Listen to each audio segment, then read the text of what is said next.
Hello all, welcome to my YouTube channel Saranya vlogs. ఈరోజు మనము శ్రీరామనవమి గురించి తెలుసుకుందాం. ముందుగా అందరికీ శ్రీరామనవమి శుభాకాంక్షలు అండి. ఈరోజు రామయ్య గురించి మనం తెలుసుకుందాం. ఇది భద్రాచలంలో ఉండే రాముడి వారి విగ్రహం. ఇలాగే ఉంటుంది బ్లాక్ స్టోన్తోని. అసలు ఆ విశిష్టత ఏంటి, మనకి ఎందుకు రామనవమి రోజున ఎందుకు జరుపుకుంటామో తెలుసుకుందాం. హిందూ ప్రకారం అయితే మనము నవమి రోజు జరుపుకుంటాం. అదే రోజు మనకి తెలిసింది ఏంటంటే రాముడు వారి కళ్యాణం జరిగిందని అందరికీ తెలుసు కదా. ఇది మనకి మెయిన్ టెంపుల్ అండి భద్రాచలంలో. మీరు వెళ్తే భద్రాచలంలో తెలుస్తుంది మీకు.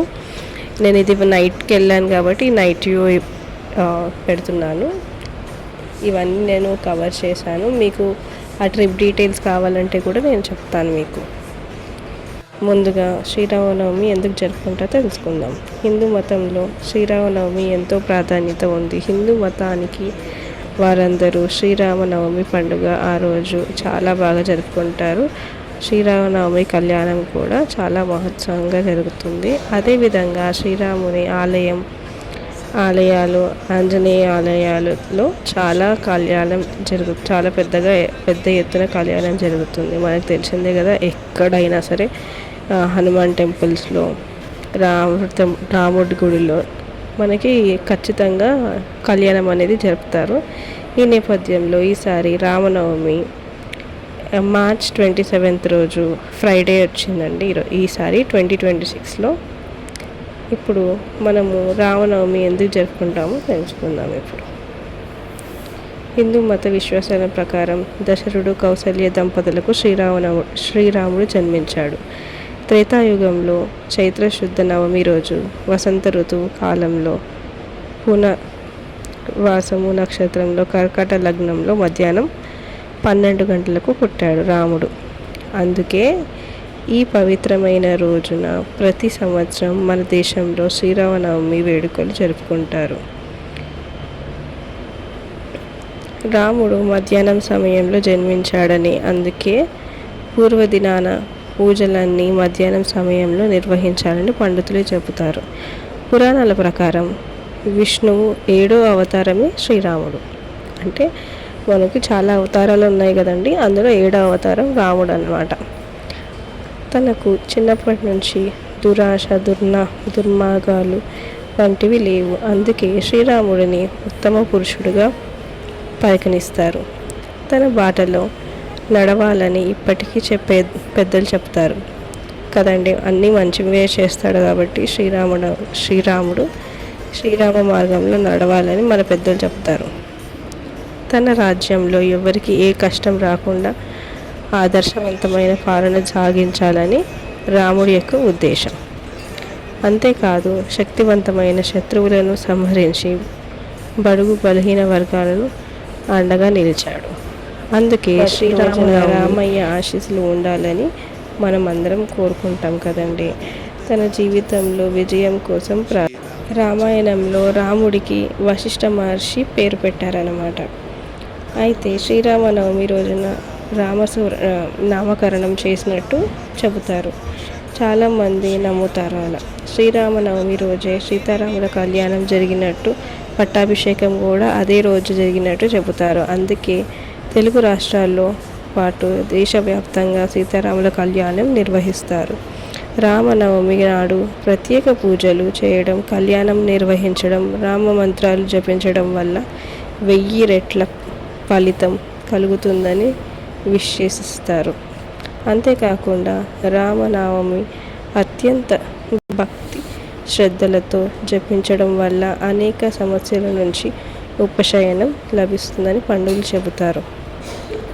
పూజ విధానం ఎలా చేయాలి, ఎలా చేస్తే బాగుంటుంది, ఆయనకి ఎలా ఇష్టమో మనం ఇప్పుడు తెలుసుకుందాం. శ్రీరామనవమి రోజున సూర్యోదయం కంటే ముందే నిద్ర లేవడం, మీ ఇంట్లో మామిడి ఆకులు, కొబ్బరికాయను కలశంపై ఉంచాలి. శ్రీరాములకు ధూపం, దీపం, పండ్లు, పువ్వులు, వస్త్రాలు, ఆభరణాలు సమర్పించాలి. శ్రీరాములకి తీపి పదార్థాలు నైవేద్యంగా సమర్పించాలి. పూజ పూర్తి అయిన తర్వాత విష్ణు నామం పఠించి హారతి ఇవ్వాలి. చివరిగా మీ ఓపిక తగ్గట్టు అన్నదానం చేయాలి. రామజపం. రామం రామ అనే 2 అక్షరాలు జపించడం వల్ల మనలో ఏకాగ్రత పెరిగి ఆధ్యాత్మిక రంగంలో ఆసక్తి పెరిగేలా చేస్తుంది.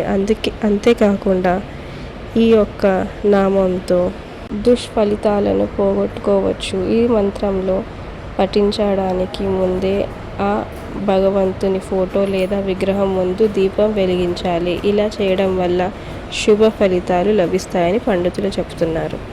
శ్రీరాముని అనుగ్రహం కోసం ఏమి చేయాలి?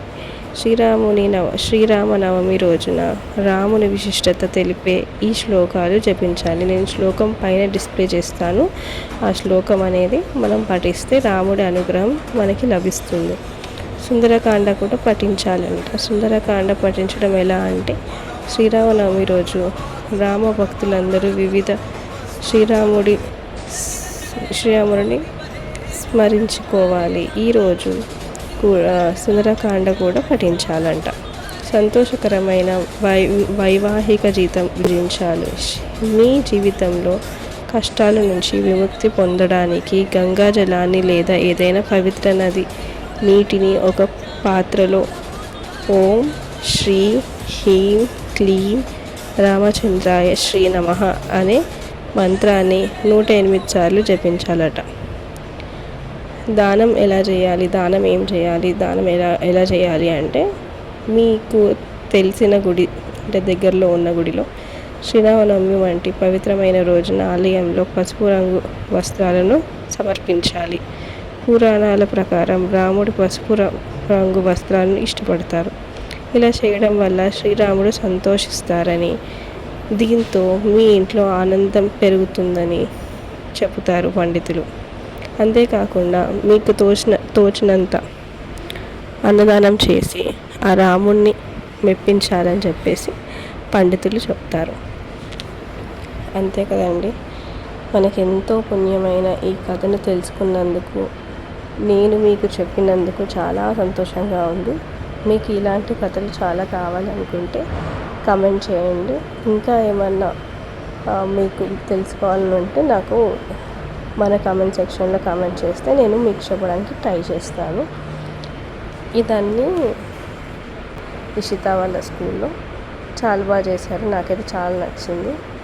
మీకు కూడా నచ్చినట్టయితే like, share, subscribe and comment must in my channel. Thank you.